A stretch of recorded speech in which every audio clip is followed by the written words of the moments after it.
Hello, folks. Welcome to the Manly Pinterest Show. I'm Jeff C., and you're not. I'm very excited to have Daniel Maloney, founder of Tailwind, with me on today's show. If you don't know who Daniel is, he's an internet entrepreneur who has spent his career building consumer internet businesses, connect consumers with each other and brands more effectively. Currently, Danny is CEO and co-founder of Tailwind, the world's leading visual marketing platform. Tailwind is currently helping over 70,000 leading brand agencies build a highly engaged presence on today's hottest social networks. Prior to Tailwind, Danny co-founded bridesview.com, an online community that enables engaged couples to visually plan and style their weddings. He incubated some seriously cool products as head of the new initiatives team at YouTube and Google Maps Local. He served as general manager of AOL's video business as they rebuilt it from number 13 to number 2 in U.S. online video. And he has built a couple other awesome startups as well. So he knows his stuff, everybody. Daniel, thank you so much for joining us today. Sure, Jeff. My pleasure. And I love that you grew a beard overnight. That just makes it really, really cool. So we'll see how long you can last. Authentic, right? Yeah. I'm guessing about 3 questions. Yeah, yeah, that's probably right. So as I'm talking with Daniel today, if you have any questions in the live audience, make sure that you ask your questions by hitting /Q, and that way I can see it a little bit better in the stream, and we'll try to get to them today during the show. So we kind of went over some of your story in the bio, but tell us how you decided to build this platform that kind of complements Pinterest. Sure. I mean, the long and short of it is we were really our own first users. So my co-founder, Alec, and I were building a platform that was in the bridal industry and had lots of really good, interesting visual content. And all of a sudden, this little site called Pinterest started driving more traffic to us week after week after week. So yeah, this was like back before Pinterest had 1 million users, right? Today, there's over 100 million monthly actives. So it's a very different time. But we were really using the data that we gathered initially to optimize our own content. And that strategy really worked. It worked quite well. And we realized that, this was a big opportunity, not just for ourselves, but really for anyone who was exploring the space of visual marketing and who wanted to learn how to do it well and how to build that field and that profession. So, obviously fast forwarding a few years, visual marketing has exploded.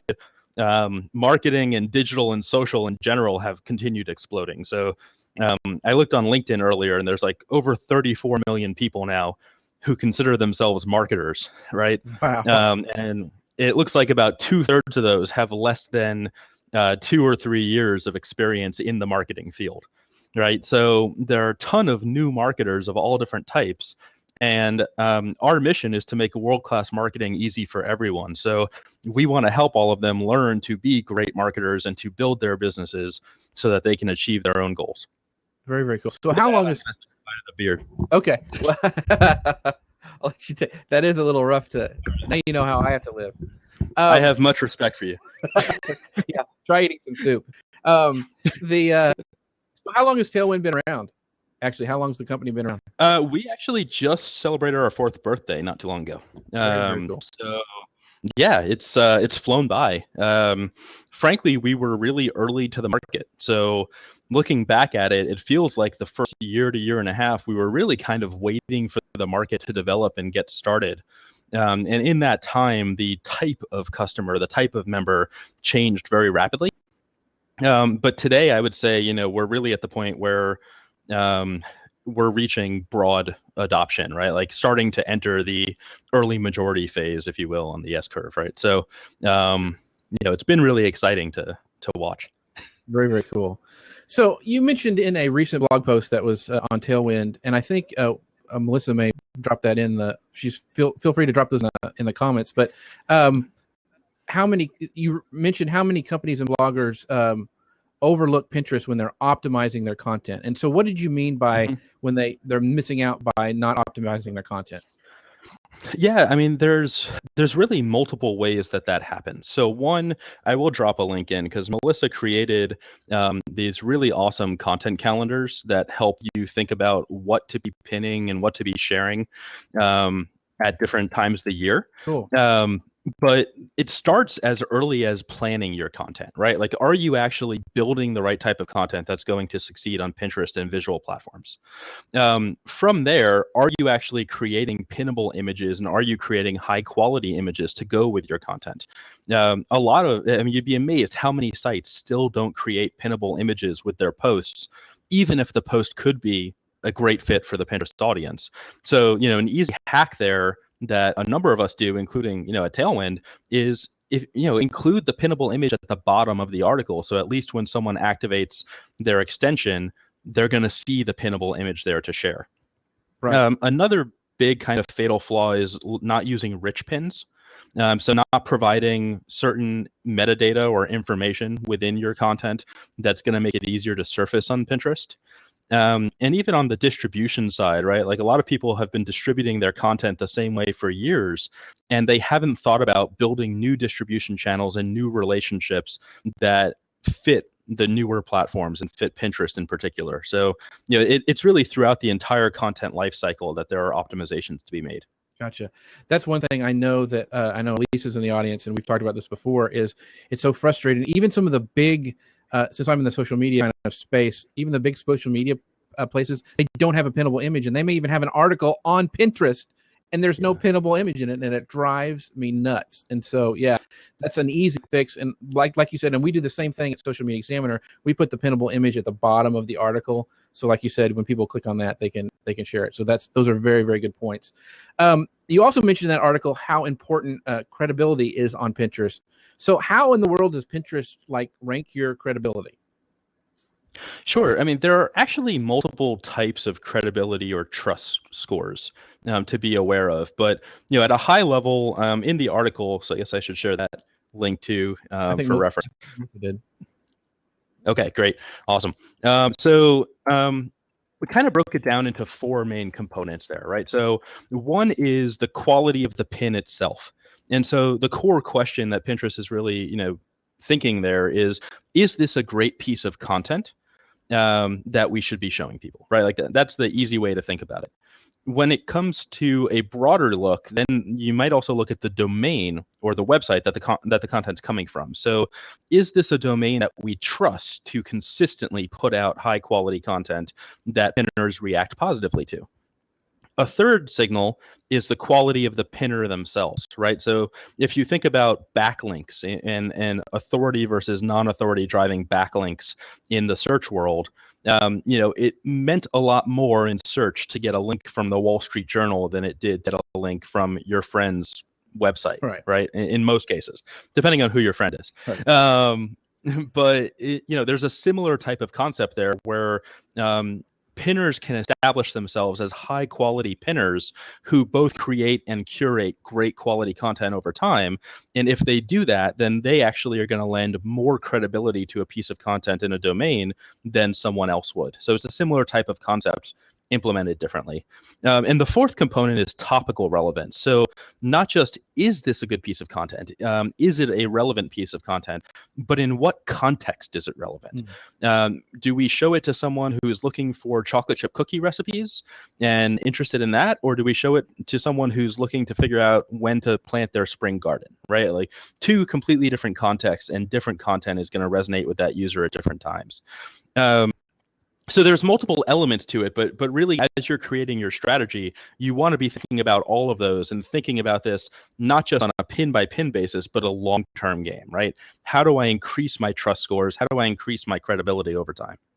Very, very cool. So I preach this a lot, and I think this kind of falls into the credibility that Pinterest would look at is I always check my pins. So I always check the links and make sure they're not going to spam or anything. Even if it's a pretty pin, I'm always checking that.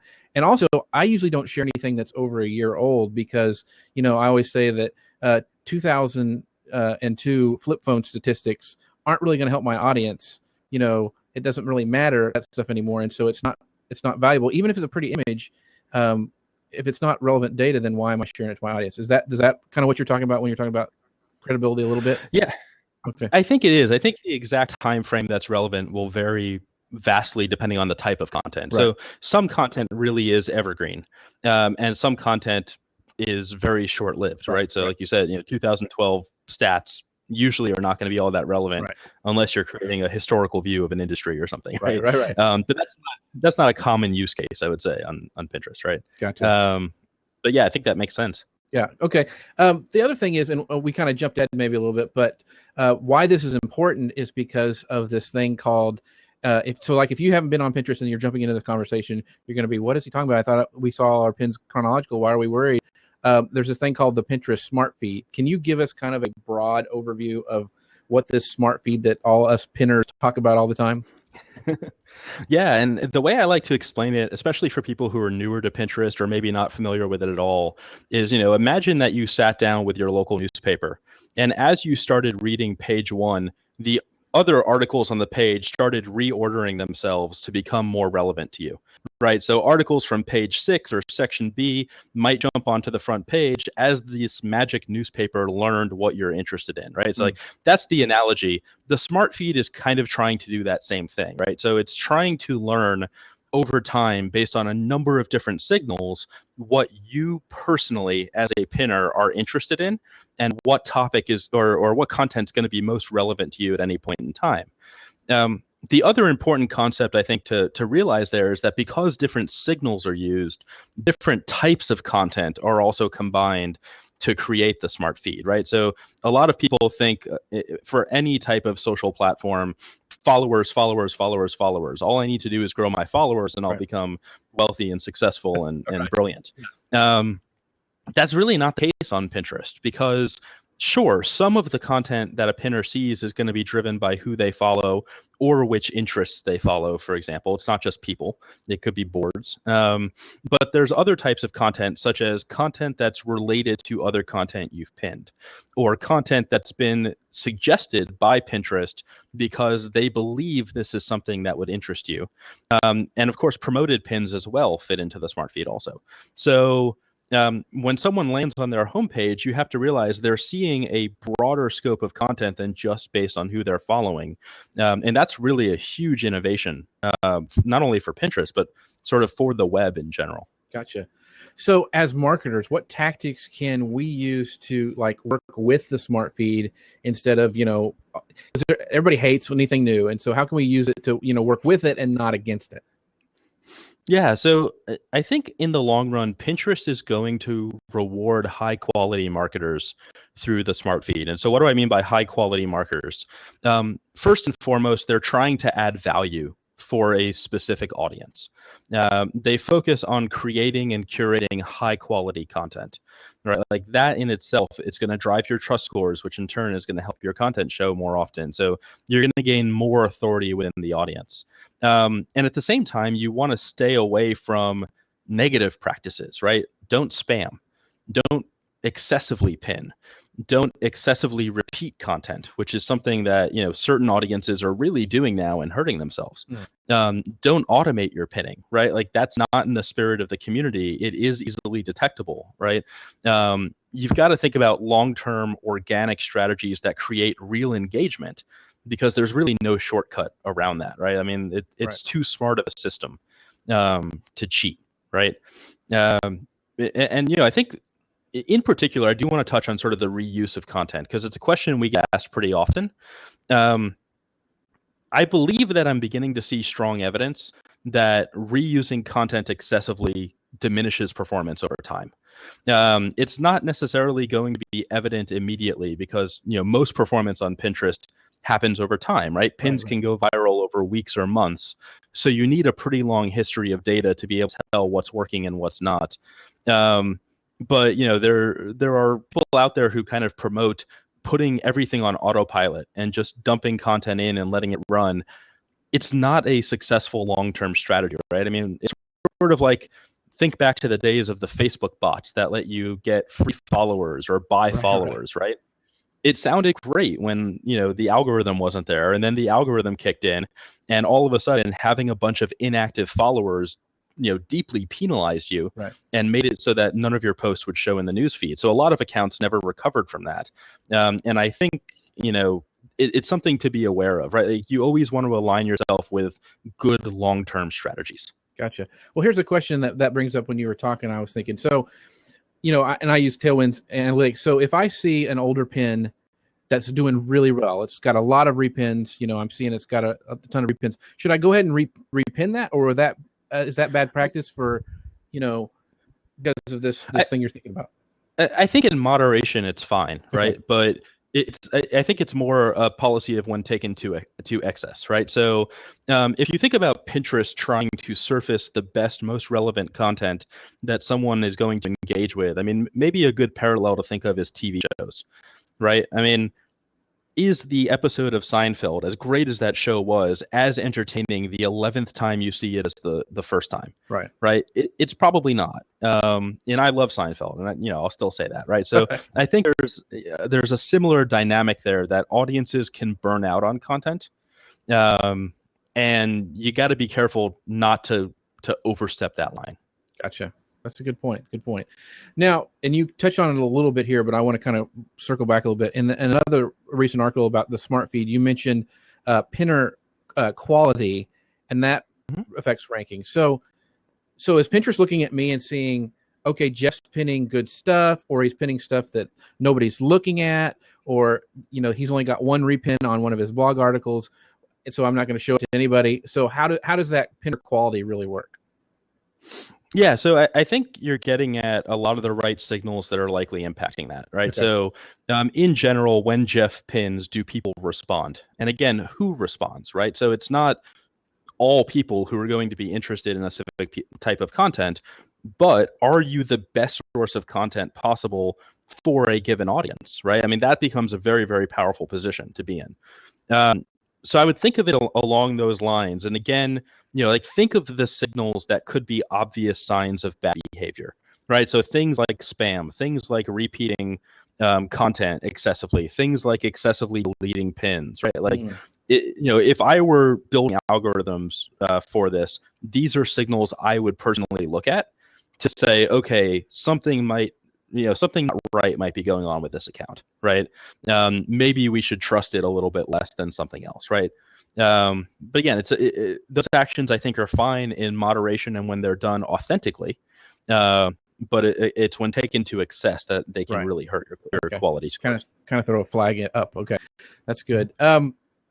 And you were one of the only people I've read for a while who had a positive thing to say about the smart feed. But you said that in the long run, the Pinterest smart feed will give marketers an edge. So can you kind of explain what you meant by that? Because most people I've read, like, we hate it, take it back, we want our old stuff back. So how is it going to help us?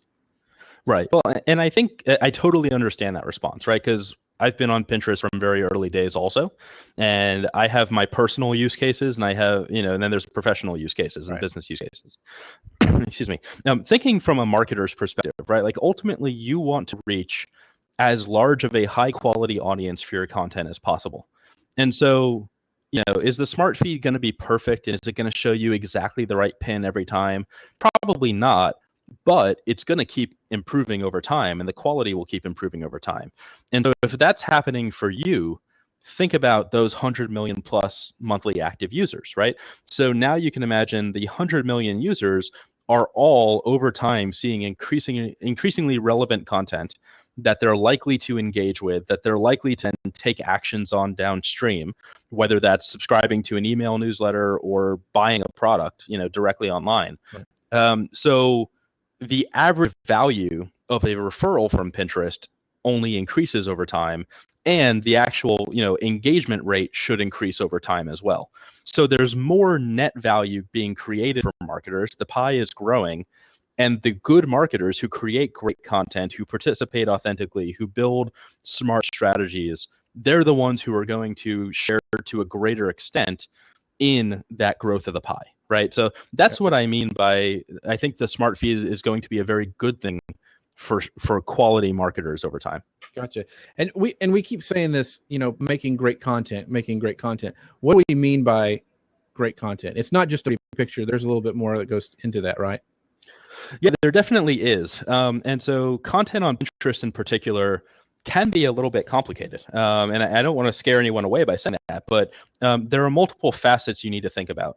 And where I actually start thinking about a great pin is the page that the pin relates to or lives on, or that the image lives on, right?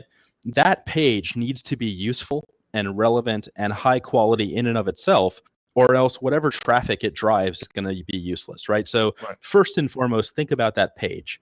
What keywords and phrases do you need to use on it in order to make it relevant and discoverable? What type of content should be on that page to be optimally useful for the specific person that you're targeting, right? Then you can start thinking about things like what's the perfect image to draw in that audience, and maybe even testing different images, right? How do I tastefully brand my company or myself in my pins, right? So it's not going to be an obnoxious watermark that takes over the entire image. Right. It might be a subtle one, or maybe your product or logo is somewhere in the background of the pin as opposed to the foreground, so it doesn't feel as promotional, but the message still gets across over time.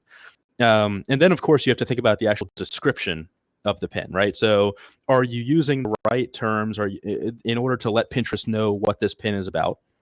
Although, they'll also get signals there from what board it goes to and what's on the source page and so forth, right? But on top of that, are you adding value in the description itself, right? So an example of that might be highlighting why you want to read this article and why it's interesting, not just what it's about, right? Or how can this product be used, right? Which is something that could be reinforced in the image as well by showing a product in context as opposed to just an image of a product, although there are some cases where just an image of a product, without distraction is appropriate. But you want to think about that entire picture coming together. And then, of course, pinning it to relevant boards, distributing it to people who have relevant audiences. Those are really important elements as well.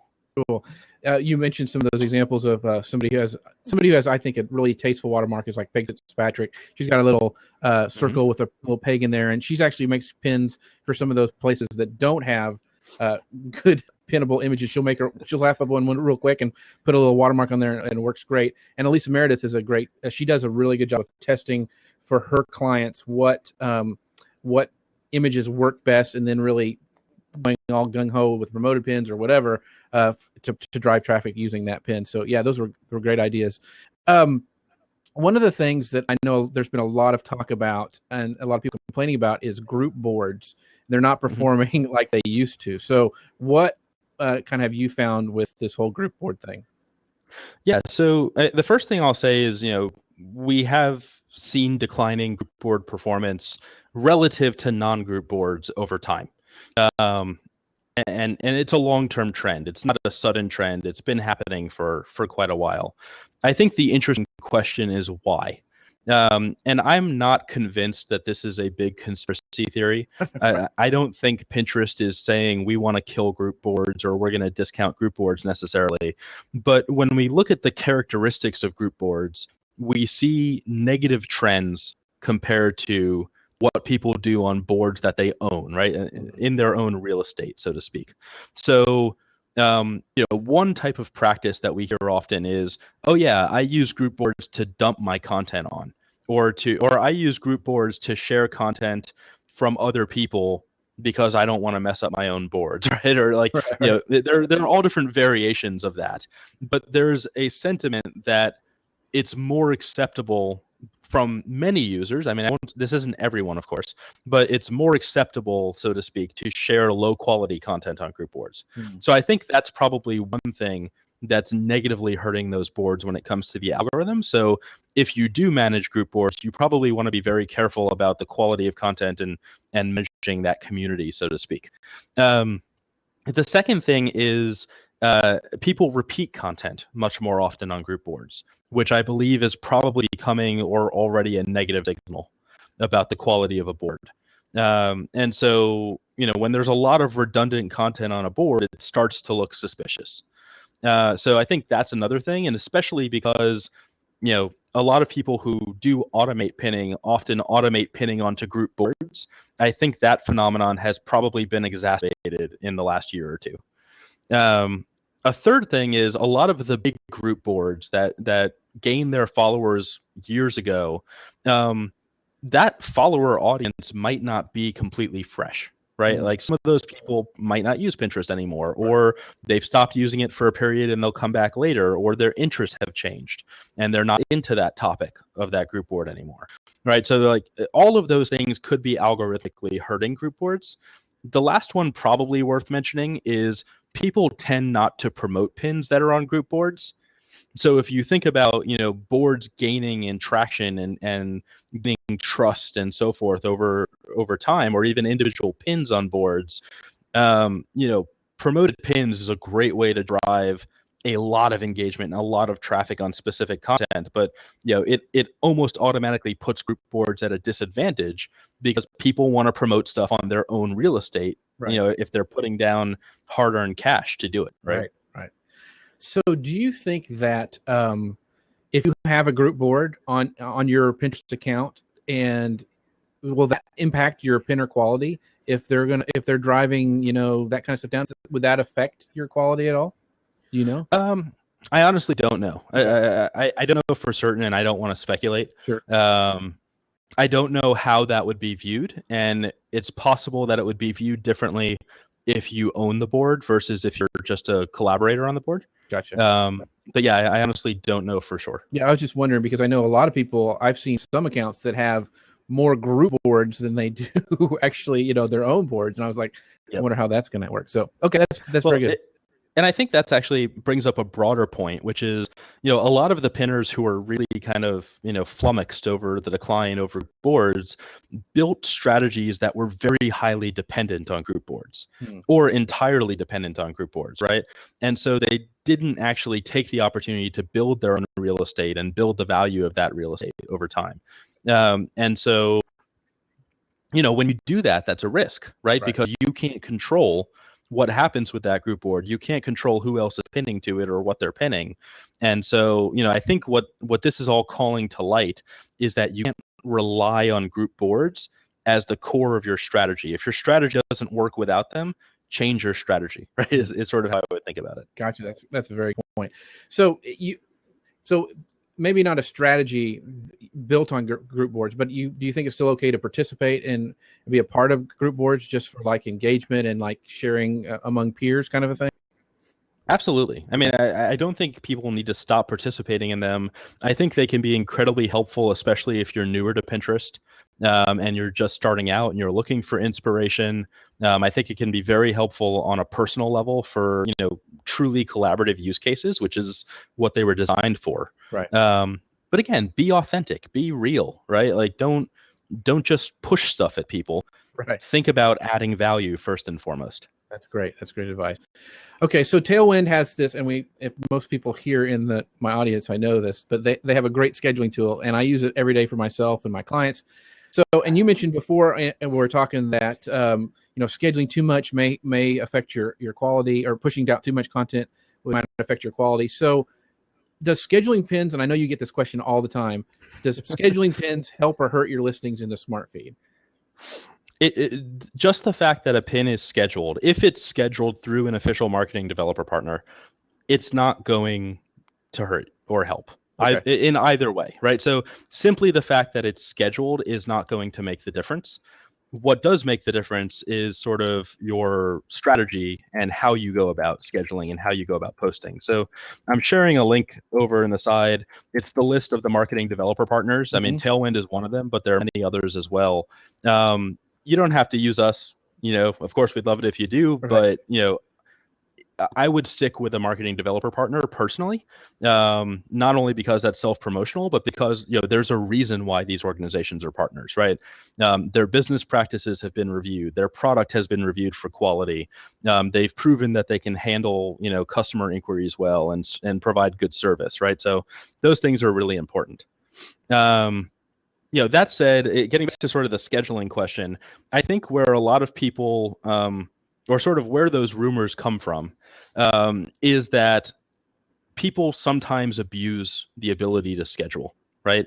So if pinning 1,000 pins an hour by hand is a bad strategy, it's still a bad strategy if you schedule 1,000 pins an hour. And of course, that's an extreme, example, but you still want to be instituting quality strategies and using scheduling to make it easier and to save you time. The other thing I would say is that scheduling, if implemented correctly, can actually help improve your performance. So, we track, for instance, the performance of our members' pins over time. And, when we last ran the numbers, I think it was about a month and a half ago, the early pins scheduled through Tailwind now have 4 times the average engagement rate of the Pinterest-wide average that Pinterest has stated. Wow. And I think there are a few reasons for that. So one is, smart scheduling is built into the product, which is providing recommended times to boost performance, which can have algorithmic benefits downstream. The second is content recommendations. So like we actually help people find better content and find good content if they don't know where to find content in the first place. The other thing is having access to the data that you need to optimize your strategy over time. So I think some of it is not necessarily what we do, but what our members do, and we just help empower them to do it. Gotcha. So there are very positive things, that platforms can enable, but scheduling itself is, in my mind, a very small piece of it. Gotcha. So when you the best practices for scheduling pins, and you kind of mentioned it a little bit, but when you, I know, and Tailwind does this, it gives you the recommended times to schedule and the best times. How often should I go back and review that? I mean, does that change over time as my account grows and new people follow me? Should I go back and wipe those out and then find the best times to schedule again? Or what's kind of the best practices for doing that? It does change over time. Okay. And I'll be honest, I don't have a hard rule of thumb as to how often you should evaluate it. Okay. But I will say that's probably something we should solve for you, frankly. We should make recommendations of which time slots to replace or kill. And we already do update the recommendations over time. So as more data comes in, you're going to get new recommendations, so you can evolve your schedule. But the problem is, again, like if you don't want to just keep increasing the number of pins you pin, how do you know what to take away? And I think I'll take that as a feature request. Okay, cool. Well, because honest, yeah. I know I haven't gone and done that, and I probably need to. That's what, when you were talking, I was like, man, I need to go, and because I know with Social Media Examiner they changed, but I'm like, I don't know for my own account. I need to go back and see if that works. So. Right. And you can do it anecdotally, right? Like if you notice certain times don't seem to be performing or certain days don't seem to be performing, but to do it accurately and to be certain that you're making the right moves, you really kind of need a ton of data to look at trends over time in the audience. And, that's hard for any one account to do on their own. Most accounts, just don't have that much data. It's not the worst thing if you just go on gut instinct, right? Like it's not like you're going to tank your performance. Right. But we could probably help or be more helpful. Very cool. Well, I asked this question because, is there a best time of day to pin? I know it varies by industry, but I keep seeing these infographics going out that has the best time of day to pin for Pinterest. And I'm like, well, that's different from my Social Media Examiner account than my own account. So I know that that's probably not really, really accurate. But do you have some thoughts on that? Yeah. So, I mean, the first thing I'd point out is probably all those infographics disagree with each other. And so, I think it's probably effective content marketing for those specific people or those brands. And, more power to them. But, there's a reason we haven't put out an infographic like that, and it's because we are very careful not to overgeneralize in how we use data. And the truth is the answer is going to be different for everyone, and the answer is going to change over time. It's going to change as Pinterest's product changes. It's going to change as the international audience grows or is treated differently through localization. I mean, so there are a lot of factors that impact it. So, yeah, I mean, in general, I would take those things with a grain of salt. Unless you really, really trust the source and they present their methodology and you look at it and say, wow, this is a really thorough, well thought out methodology. Very cool. I have a friend who used to say when he'd see those graphics, every time he sees one of those best time to post infographics, a unicorn dies. So I always remember that. So now big news is promoter pins have rolled out to all businesses. So why should marketers consider adding them to their kind of their paid ads arsenal? Yeah, I think because they perform. is sort of the short answer. And of course, every marketer has to test and figure out how to make them performant for themselves.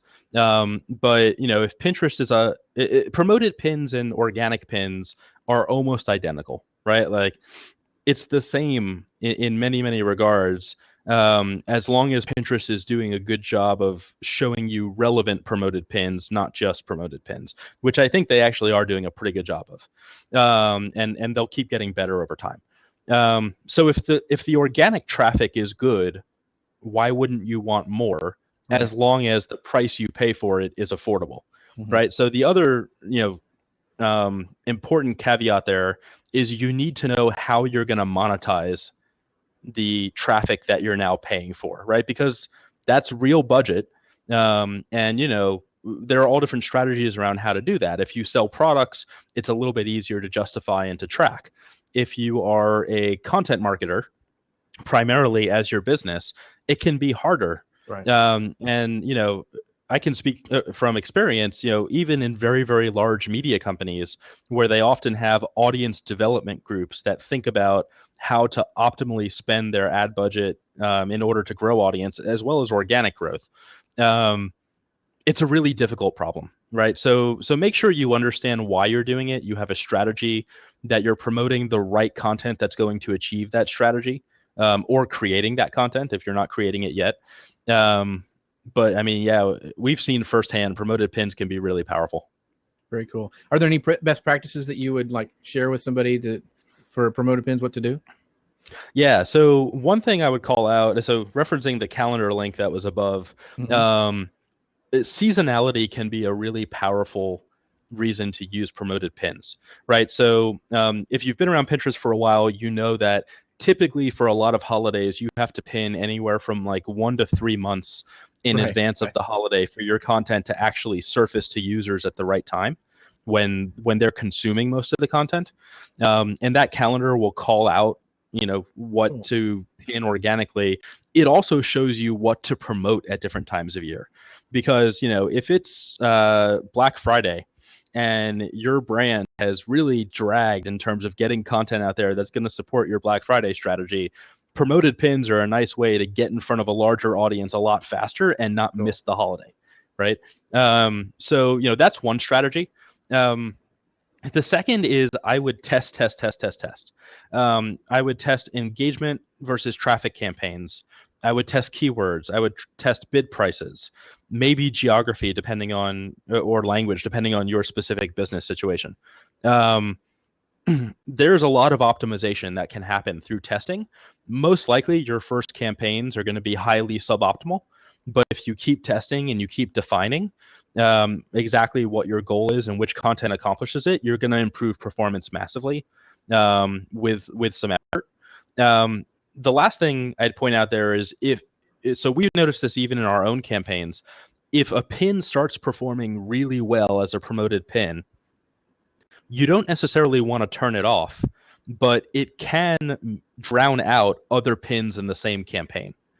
So if you want to test new content, or you want to try to get other content going with different keywords and so forth, you might want to create additional campaigns in parallel and divide up your budget accordingly, so that you can at least get faster feedback on that other content, right? Because we have some pins that perform exceptionally well, and if we just dumped everything into one campaign forever, those still might be our top performing campaigns a year from now, right? Gotcha. Just because they're so strong. Gotcha. Wow, that's good advice. I'm gonna have to try that now with my next campaign. So, okay, I wanted to have time, and we're kind of getting towards the end, but I wanted to talk to you a little bit about. There's been some cool changes on Tailwind. So, Publisher 2.0 just rolled out. So, can you kind of give me a overview of the improvements? Because I probably even missed them, even though I'm using it. Yeah. So the way I would think about Publisher 2.0, it's less of a one-time launch than, say, when roads were built and that made cars more useful, right? So it's more of like an infrastructure-based improvement that's going to enable a whole new generation of features for our publisher product. So some of the early ones, we've already pushed the ability to have different types of interval pins, which gives you more flexibility. For example, maybe you want it to use your optimal time slots. Maybe you want to add new time slots to get content in before a certain deadline. So you have more flexibility there now. It enabled our mobile app. So we released our iOS app recently, which now lets you schedule and edit pins on the go. You can also schedule directly from the Pinterest iOS app on iPhone or iPad, which is really powerful. It also came with improved content recommendations. So we're seeing somewhere between 3 and 4 times the positive response rate to our content recommendations than we were seeing previously. But coming up, there's a ton of other stuff that it's going to enable and make easier. So improved data-driven recommendations, rule-based publishing, which is something we've had a lot of requests for, multi-channel publishing. I mean, there's a lot that Publisher 2.0 is going to enable us to roll out this year. It's been really helpful. Just the little bit that I've played with it, because I'm always nervous and I don't want to break anything because Pinterest is working. So, so what can you? I know you have something that's super secret that you're in the early stages of development. That's very, very cool. So can you give us a little teaser about what that is? Yeah, I know it has. Yeah, I'll give you a hat tip. Because you've seen it. Jeff has super secret access. A very small audience has seen it so far. That's where we're getting feedback and improving it. But what it's generally about is we've seen a couple of pain points that touch a lot of people, especially coming back to the idea of 34 million marketers in the world, and 2/3 of them are new, right? So a lot of people have difficulty learning how to create or find good content. And then a second pain point is a lot of people have difficulty finding other marketers like them or trying to address similar audiences to collaborate with and to learn and grow faster together. So the product really focuses on solving both of those use cases simultaneously. And it's really about removing pain points from things people do today, right? So for instance, some people use Facebook groups to solve those types of use cases, but it's really annoying to click through a ton of replies and have to go link by link by link by link to look at people's pins. People use spreadsheets to communicate with each other and plan, and those can be a monster to maintain. So we want to make it a lot easier. People use email for ad hoc collaboration. So it's generally a collaboration toolkit that's going to empower marketers of all sizes, right? Because if you're in a huge company, have a team you're working with, if you're solo or you're on a small team, collaborating with other people in other organizations can be massively empowering. And it's very, very cool. And I mean, frankly, all the best social marketers do it already, frankly, right? Like they just do it in ways that can be really tedious to manage. It's not necessarily it's going to be very, very cool. So I'm really excited, and thanks for teasing that. Martin has a question. Sure. He wants to know your opinion on the new rich pins called the how-to pins. So what he wants to know your impact on engagement and driving traffic to your website. He thinks will increase enormously. What do you think? Mm-hmm. Yeah, I mean, in general, I think rich pins have been a positive thing. There's always the debate of if all the value is there, how do you drive clicks back, and how do you monetize? And frankly, I think that's actually an issue Pinterest is aware of. And I think that they might. I mean, I hope that they'll have some solutions for it down the road as well. But if you look at the most innovative publishers in the world, they go where the audience is, and they try to do the best job possible satisfying each audience on each platform. I don't think that's any different on Pinterest or with Facebook instant articles, right? Because over the long term, in such a competitive content market, you kind of have to evolve or your audience is going to go elsewhere, right? Just because they won't see as much of your content in the first place, right? So I would always err on the side of giving the user a better experience and then figure out the tips and tricks over time of how to also optimize your revenue stream and your traffic, as long as it's in a way that's still good for the user. Very good point. There's some really crazy Pinterest changes coming out, and there's two I want to talk about that I just actually read about today. And one is the repin counts, and supposedly Pinterest now counts repins and likes on a piece of content throughout all of Pinterest instead of just showing the counts for a specific pin, So what does that mean for pinners? I mean, I'm still trying to wrap my brain around that. What do you think? Yeah. So first, I understand why it's really disconcerting, because it is a change, and change is, it takes time to understand and adapt to. Again, I actually think this is a really positive change. So first and foremost, I will say, you can still get your individual pin stats if you want to see how individual pins are performing. I mean, Tailwind offers that, including on our, free trial and entry level plan. So like, you don't have to spend a ton of money to see that. So that information's still available if that's really important to your strategy. But the way that I think about this is, what does the end user, the consumer user, see when they're consuming content or seeing products, right? And I've seen enough studies over time that claim that content that is more popular already is also more likely to be shared because it's more popular, right? So, excuse me, one immediate effect here is all of your content is going to look more popular instantly, right? Because it's not just the number of repins on one individual pin, it's going to be across the board. So it's going to give people a better benchmark as to how good this piece of content it really is. You don't need just one piece of content to go viral. Like, that's going to benefit all your other pieces of content. So I think that's actually a positive change. Again, from the perspective of growing the pie and growing the total value that Pinterest delivers. So is it URL based? Is that how it's working? Yeah. I mean, is it taking, like, if I have an article and somebody creates a pin and there's another pin, how does that, I mean, how's it working? I'm still kind of confused on how that's going to work. Yeah, so it's actually based on the pairing of the URL and the image. So if an image lives on multiple URLs on your website, they won't be aggregated together. Those will each be treated differently. The other key thing there is, if your URL changes, it won't be aggregated, which, now if everyone else's content is looking more popular and because of URL changes yours isn't, that's probably going to have a pretty negative effect, right?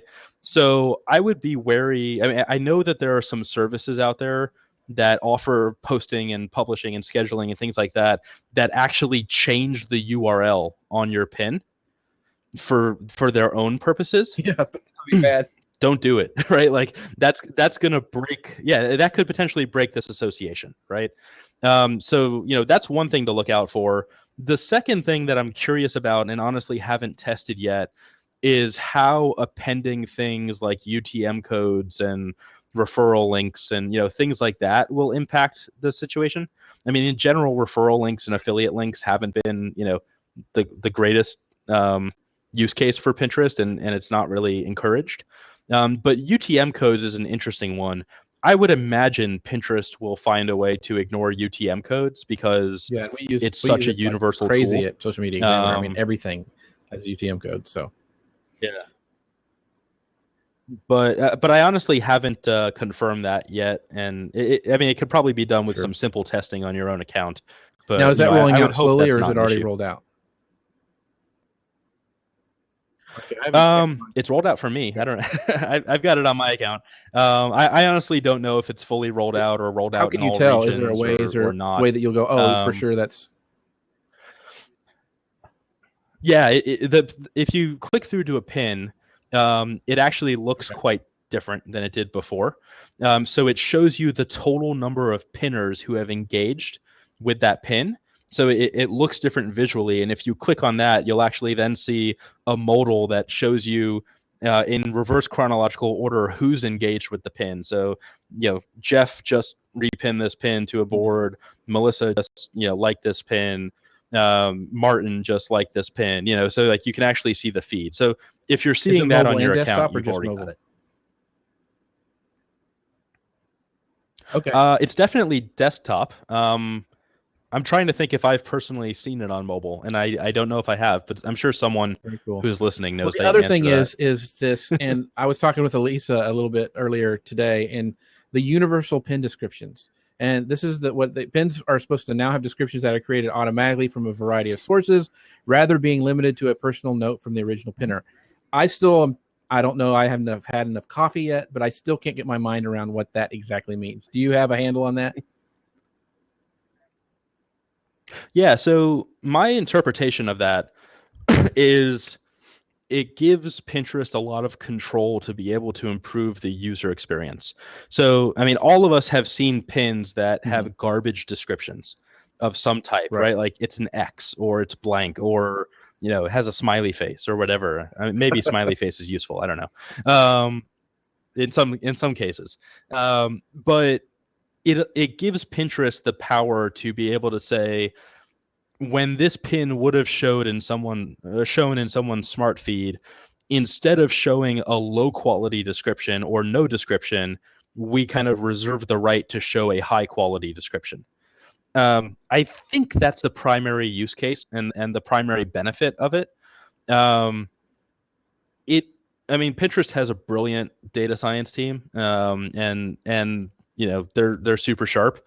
So I think it also puts a very high onus on them to make sure that they do that in a very high quality way, right? Like they do a good job of identifying great descriptions and useful descriptions, which they have the data to do.